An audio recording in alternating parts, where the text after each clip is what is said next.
ಆಮೇಲೆ ಅದು ತಲೆ ಸುತ್ತಿ ಬಿದ್ಬಿಡತ್ತೆ. ಚುನ್ನು ಮತ್ತೆ ಮುನ್ನುನ ಕರ್ಕೊಂಡು ಅವರಮ್ಮ ಒಂದು ಹತ್ತು ಹತ್ರ ಬರ್ತಾರೆ. ಮುನ್ನುಗೆ ಒಂದು ರೋಗ ಇದೆ ಕಣಮ್ಮ. ಅದರ ಔಷಧಿ ಬೆಟ್ಟದ ಮೇಲಿನ ಮರದಲ್ಲಿದೆ.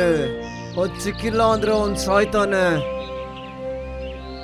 ಅವಾಗ ಚುನ್ನು ಹಾರ್ಕೊಂಡು ಹೇಗೋ ಕಷ್ಟಪಟ್ಟು ಒಂದ್ ಮಲೆ ಮೇಲೆ ಹೋಗುತ್ತೆ.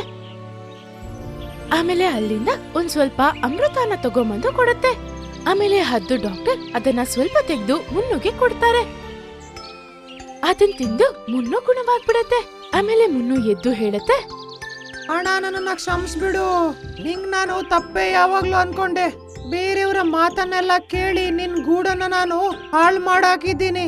ನಂಗ್ ಗೊತ್ತಿರ್ಲಿಲ್ಲ ನೀನ್ ನಂಗೋಸ್ಕರ ಇಷ್ಟೆಲ್ಲ ಮಾಡ್ತೀಯಾ ಅಂತ. ಇಷ್ಟೆಲ್ಲ ಮಾಡಿದಕ್ಕೆ ಥ್ಯಾಂಕ್ಸ್ ಕಣೋ. ಅವಾಗ ಅವರ ಅಮ್ಮ ಹೇಳ್ತಾರೆ, ಲೇಟ್ ಆದ್ರೂನು ಪರವಾಗಿಲ್ಲ, ಹೇಗೋ ನನ್ ಮಗನ್ಗೆ ಎಲ್ಲ ಅರ್ಥ ಆಯ್ತು. ಇನ್ಮೇಲೆ ಈ ತರ ತಪ್ಪು ಅವ್ನ್ ಮಾಡಲ್ಲ. ಚುನ್ನು, ದಯವಿಟ್ಟು ಇವ್ನ ಕ್ಷಮಿಸ್ಬಿಡು.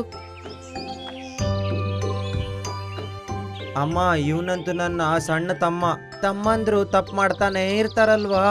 ಇವನಿಂದ ನಂಗೆ ಕೋಪ ಇಲ್ಲ. ಅಣ್ಣ ತಮ್ಮ ಇಬ್ರು ಮಧ್ಯದಲ್ಲಿರೋ ಆ ಪ್ರೀತಿನ ನೋಡಿ ಅವರಮ್ಮ ತುಂಬಾ ಖುಷಿ ಪಡ್ತಾರೆ. ಆಮೇಲೆ ಅವತ್ತಿಂದ ಚುನ್ನು ಮತ್ತೆ ಮುನ್ನು ಇಬ್ರು ತುಂಬಾ ಖುಷಿಯಾಗಿದ್ರು.